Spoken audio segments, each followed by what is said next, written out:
Is poverty passed down through generations? Do the poor always remain poor?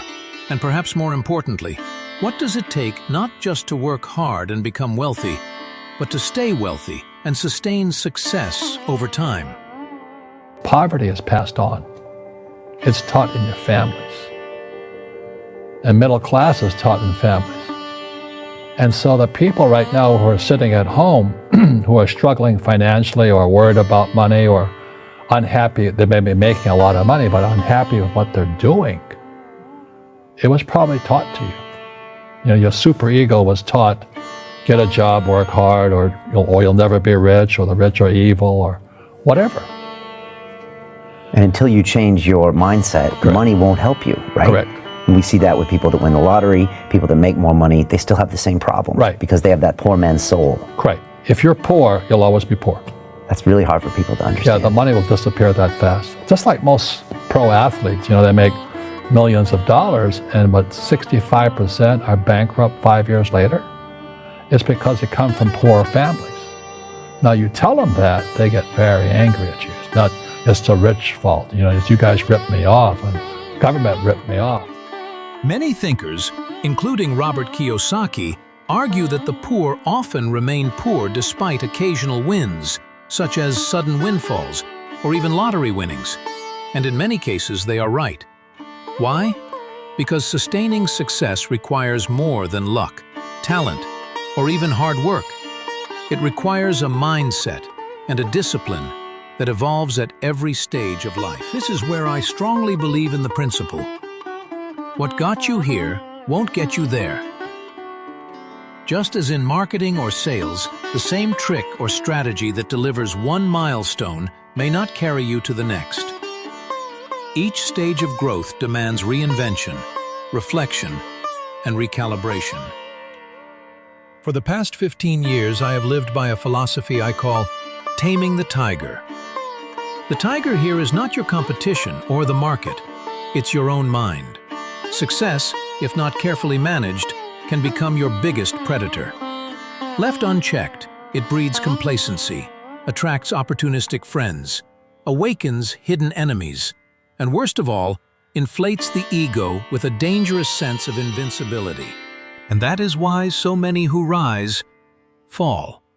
Not because they weren't capable, but because they failed to tame the tiger within. True wealth and lasting success require two things. 1. Constant renewal, evolving your skills, strategies, and mindset as you reach each milestone. 2.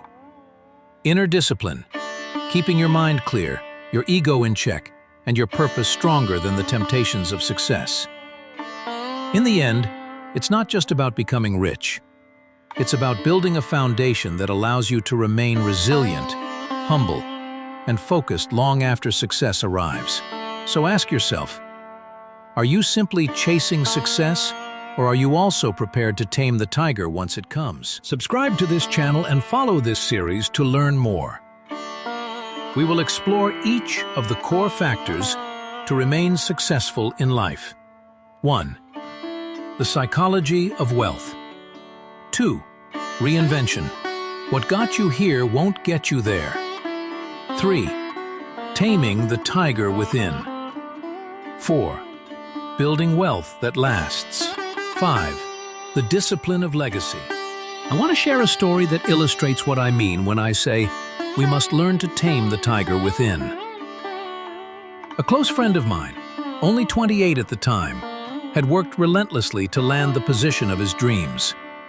Once he achieved it, he pushed even harder. Long hours, non-stop ambition, and the hunger to keep climbing. Within a short time, he was earning close to $500,000 a year. For him, it felt like life had opened every door he had ever wished for. But success has a strange way of testing us. With the money and recognition came habits he once despised in others. Slowly, arrogance crept in. He grew headstrong, impatient, and distant from the people who had supported him. In less than 3 years, he had gained not just wealth, but also resentment, jealousy, and enemies who quietly waited for him to stumble. And stumble he did. It wasn't a major blunder, just a small routine mistake that anyone in his field could have made. But it was enough. The people around him pounced on the opportunity, and almost overnight his career collapsed. From earning $500,000 a year, he found himself nearly homeless. What saved him was not his title or his income. Those were gone. What saved him was the loyalty of his wife and a few true friends who stood by him when everything else fell apart. With their support, he slowly rebuilt his life. This is the danger of an untamed tiger. Success, if we don't learn to manage it, can become our greatest enemy.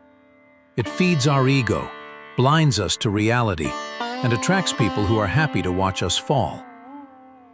To truly sustain success, we must tame the tiger within, our pride, our impulses, our false sense of invincibility. Because in the end, it is not just about reaching the top, but about staying there with humility, wisdom, and balance.